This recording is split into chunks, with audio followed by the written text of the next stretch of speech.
Good evening from Xfinity Center. This is a Northwestern Mutual post-game show. Maryland 74, Iowa 68. We have one of the great legends of all time. Bruce, take it away. He's a good old friend, knew me right away from 40 years ago.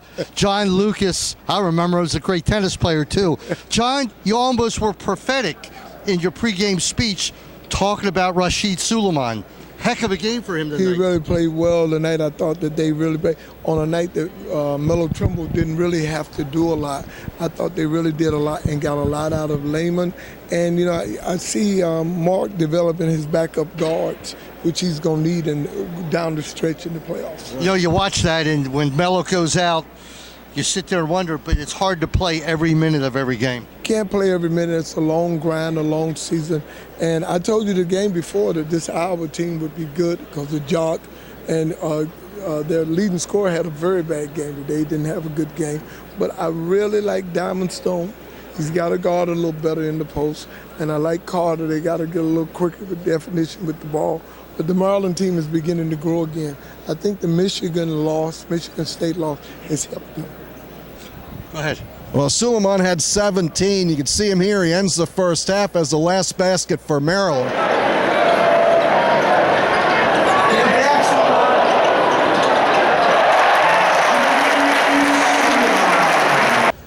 It seemed like Robert Carter Jr. was on a mission tonight. He hasn't been getting the pub. Udolph's been getting all of it. And he played him very well tonight. I thought he did a very good job. He got a cheap fifth foul at the end of the game, but you know that happens in the game. But Udolph, he did a very good job. Carter is really, I've known him since AAU basketball and traveling with our top 100 camp. He's really growing and really developing. They're bigs. If they continue to develop, they're going to be a big difference for this. You ever get the itch to go back into coaching? I mean, you're so knowledgeable. No. I know you're working with kids all the time. No, I'm done. I enjoy what I'm doing and watching them get their dreams come true. And it's really good because Rashid I raised from Houston, and so is Diamond Stone I've known for a long time. This is Wayne Viener with Bruce Posner and John Lucas here in the Northwestern Mutual post-game show. When people talk about the greatest guards in Maryland history, you're at the top of the list. They say Brad Davis. Is Melo make that list in your mind? I think so. He's a very good player. He's crafty, savvy. He isn't the greatest athlete, but he may be the best sound basketball player on the team right now. I really like him a lot. Your greatest memory, your greatest game that you remember in Maryland? I know there were so many. My first game. I never experienced a crowd like this coming from North Carolina and the atmosphere and what Lefty had created in the Maryland of the East and then playing Hail to the Chief when he walked out. John, I'll say it. You're the greatest point guard ever to play at Maryland. Melo was the first guy ever to be mentioned in your breath, all right? But he's not there yet. I hope he gets there because that would be something, and we'll probably be at the promised land if that happens. But are you going to come back more now? You got to. I would love to come back more. I'm in Houston and I'm a ways away, but I really enjoy Final Four. I love to see there. We'll visit. I love to see all of you guys there. Well, thanks for the invitation. We'd love to be there. All right, John. Thanks a lot for coming me on. All right, my friend. Thank you. Support for TerpTalk Game Day comes from Dan Schiffman of Northwestern Mutual. Team up with the right financial partner to advise you on your personal and financial plans. You and Northwestern Mutual, stronger together. You can reach Dan at 301-698-8955 or on the web at www.danschiffman.com. That's DANSCHIFFMAN, danschiffman.com, and 301-698-8955.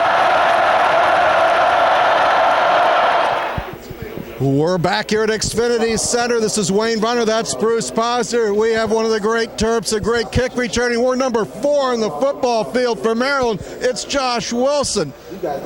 Did you like the game tonight? Oh, yeah, man. I loved it, man. This is a great atmosphere. You know, I was at the last one at Michigan State, man, and I needed, I changed jerseys, so I got to do something like that. I think that was it, you know what I mean? So now I'm going to wear this black jersey forever. The black jerseys aren't so lucky. What'd you wear in the Michigan State game? I wore the yellow one, and that wasn't so lucky for me. I wore the white one to Michigan. So, you see, I found the winner. I wore this and this one in Ohio State in this game. Josh, your impressions of the new football coach, DJ Jerkin? Oh man, I was up in Michigan this year with the Lions, and I saw a lot of the Michigan Wolverines defense, and that's a great defense. And as a defensive player, those guys got to be gushing for this guy, man. We got to ask you, who you like in the Super Bowl? I watched these guys play in Carolina.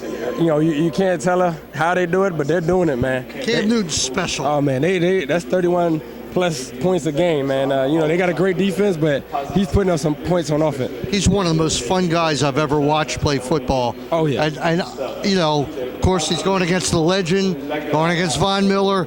It should be a pretty good day, good game. Oh yeah. But I like Carolina, man. Great defense. Did you get to play against Cam? Oh yeah. I mean, he's hard to stop, man. And now he's putting that ball on the money. They got Ted Ginn, they got the running game. They look good. The offensive line's doing real well for him. Yeah, it's interesting how Ted Ginn went from third receiver or kick returner to now being a sort of a star. I mean, that's how the NFL works, man. If you're hot, you got to get hot at the right time, and he's getting hot at the right time, and it's great for his team. For playing cornerback and being a kick returner here, do you have any connection with Will Likely? Oh yeah, man. He wears that great number 4, so I'm definitely a huge supporter. I come back and. I'm going to definitely talk with him, hang out with him, and do whatever I can to help him, to get to that next level. Josh, did you think he should have come out? No, I mean, he obviously got some advice, and, whatever it takes, to make sure that you can get your draft, stock as high as possible and play as long as possible. It's important, man. You got to make sure you're ready when you get up there. All right, great. Josh, thanks a lot for coming on. I got one more. Go ahead. Okay. At your size, when you go up against a guy, let's say Plaxico Burress' size or somebody like that, how do you turn playing against a guy 6'4" with your size? What are the tips and techniques you can use? One of the great things I had my senior year and helped raise my draft status was going against a player like Calvin Johnson. Florida State had a guy 6'2", and it's not about how tall they are. It's when that ball gets in the air, who gets to the ball first. So you got to time your jump. You got to be a perfectionist with the ball in the air, and Will is that, man. And great hands, and that boy can return the ball. Somewhere you got to be happy the way the Redskins are playing. I mean, I grew up here, so at the end of the day, I got a lot of friends still there, so I'm happy for him, man. I wanted to help them out as much as I could versus the Packers, knowing them, going against them twice. In Detroit, we should have beat them twice. So I like Kurt, man. Kurt's my guy. I've always been a big Kurt fan. RG's going to get, a chance to play again in this league, and, the Redskins going to be good. All right. Josh, thanks a lot, my friend. All right. We'll take this word from Meyer Consulting, and we'll be back to actually talk about the basketball game in our mini segment. Meyer Consulting Engineers. In the past 5 years, our organization has completed over 1,300 projects in the U.S. and abroad, including many structures at the University of Maryland. For structural engineering and materials testing and inspection, call Meyer Consulting Engineers.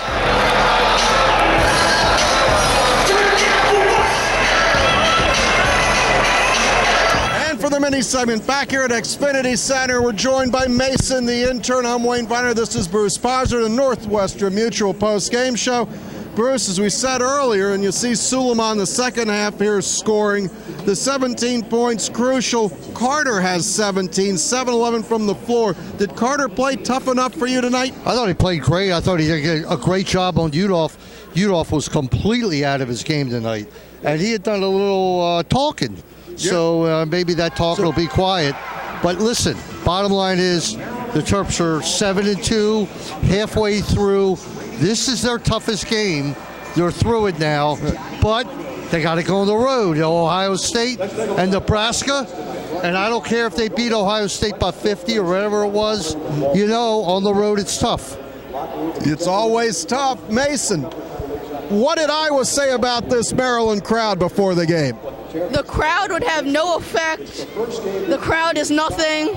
We've played in tougher places. I don't think so. Not tonight. Not tonight. What'd you make of it sitting in the stands? I thought it was one of the loudest games that I've heard. Probably the loudest game in the now 24-game home win streak. Wow, this crowd was electric.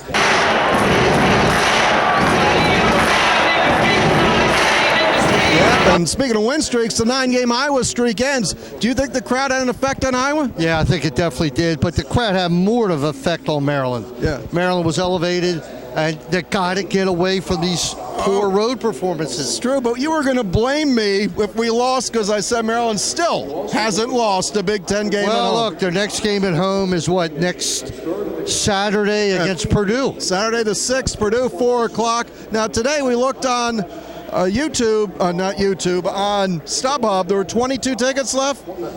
Oh, those tickets are gone. They're gone. No, for today. That was it. For today. For Purdue's about 700 tickets left. They'll be gone. They'll be gone. So I've got a question about the rebounding. Yes. Do you think Maryland improved? Yeah, you still saw some offensive rebounds, but you also saw a ton of missed shots. And missed shots breed offensive rebounds. But, you know, DeMonte Dodd had a very serious minute in this game. From about the 5-minute mark to about the 4-minute mark, he kept the ball alive. Maryland went from, I think, 2 up to 5 up. Yep. And from that point on, the game was in their hands, in their control. Yeah, it took some free throws, as you said it would. So did Iowa pass the smell test as the number 3 team? Yes, to you? I definitely think so. And the fact that Maryland won by a couple points should not knock them down more than a perch or two, and still probably ahead of Maryland, because they've got 2 wins against Purdue, 2 wins against Michigan State, and a road loss to Maryland. Isn't going to hurt you. Yeah, it's not. So were they the number 3 team to you? Yeah, I definitely think so. They beat Michigan State twice, and they went to Michigan State, and they really beat up Michigan State. I just don't see them falling that far. they got some depth there, a lot of depth. But we have better athletes. They might have some really good basketball players, but our guys can get up and down that court. Look, it's going to come down to Maryland and Iowa and Michigan State in the Big Ten championship, and anyone could win. All right, we got a couple last plays of the game here. We'll throw up on the screen for you guys.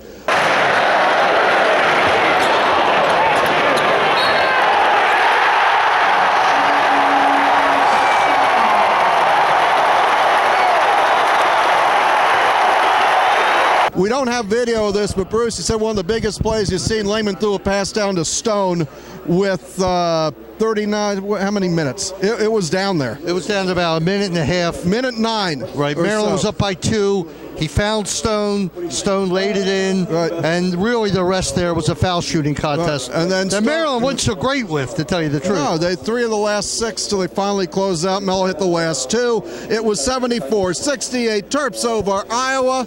This is Wayne Viener. That's intern Mason. This has been the Northwestern Mutual postgame show. And as always, Bruce, say goodnight. Good night, everyone. Drive safely, and we'll see you next Saturday, around 6:30 for the postgame. We'll be on the air with TerpTalk on Wednesday, and the Terps play Wednesday, right? It's at Nebraska. It's Nebraska. 8:30. All right. And of course, we got signing day on Wednesday too. Yep. So I guess you'll cover that. I might tape on Tuesday. I don't know yet. I'll be out for the Durkin press conference around 2 o'clock, and then we'll probably all be here for the signing celebration. Let's try this one more time. For intern Mason, this is Wayne Viener.